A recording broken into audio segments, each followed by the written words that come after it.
মা, আমি মার্কেটে গেলাম। বৌমা, তুমি এত কি কেনাকাটা করো?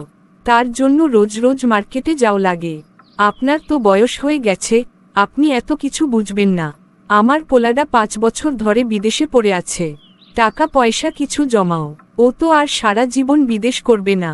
ওর তো বাড়ি এসে কিছু একটা করে খেতে হবে। এত বকবকানি আর ভালো লাগে না। আমি মার্কেটে গেলাম।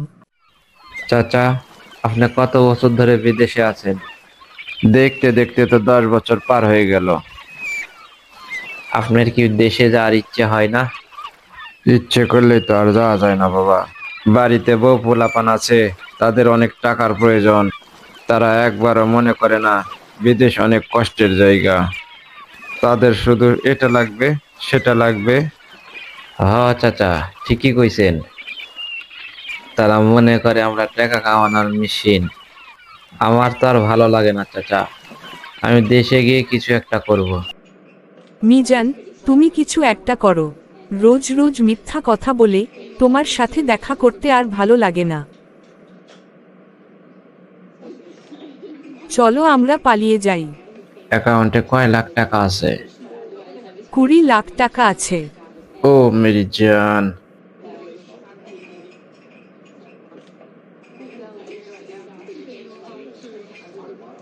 আমাদের যা করার সুজন আসার আগেই করতে হবে। থামো, সুজন ফোন দিয়েছে। চুমকি, তুমি কেমন আছো? আমি ভালো আছি, তুমি কেমন আছো? তোমাদের ছেড়ে বিদেশে আর একা একা ভালো লাগে না। তোমাকে অনেক মিস করি। আর কিছুদিন কষ্ট করো। আমার মা কেমন আছে? ভালো আছে। ও নিয়ে তুমি টেনশন করো না। সামনের মাসের 10 তারিখে আমি দেশে আসব। তুমি ভালো থেকো। ভাবি, কাজটা কিন্তু আপনি ভালো করছেন না। কেন? আমি আবার কি করলাম? সুজন ভাই বিদেশে এত কষ্ট করে টাকা রোজগার করে, আর আপনি সেই টাকা দিয়ে নোংরামো করছেন। আপনার লজ্জা করে না? আমি কিন্তু চাচিকে সব বলে দিব।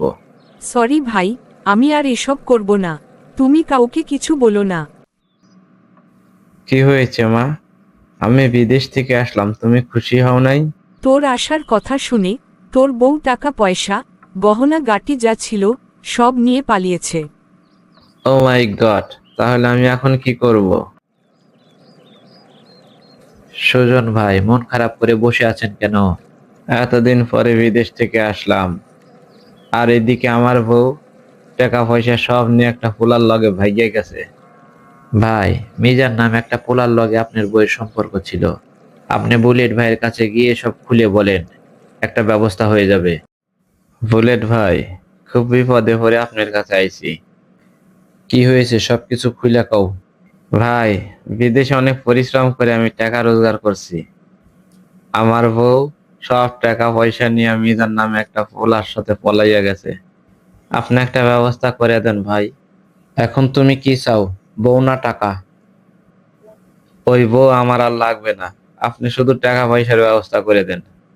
ঠিক আছে, বিষয়টা আমি দেখতেছি। তোর এখানে কেন নিয়ে আসা হয়েছে তুই জানোস? জানি ভাই। তুই কাজটা কি ঠিক করছস? ভুল হয়ে গেছে ভাই, আমি টাকার লোভে এইসব করেছি। সুমকিরে তুই কি করবি এটা তোর ব্যাপার, কিন্তু 3 দিনের মধ্যে টাকা পয়সা গয়নাগাটি যা আছে সবকিছু তুই সুজনরে বুঝিয়ে দিবি। তাছাড়া জানোস তো কি হবে, পুলিশ ধরলে রিমান্ডে, আর বুলেট ধরলে সোজা উপরে।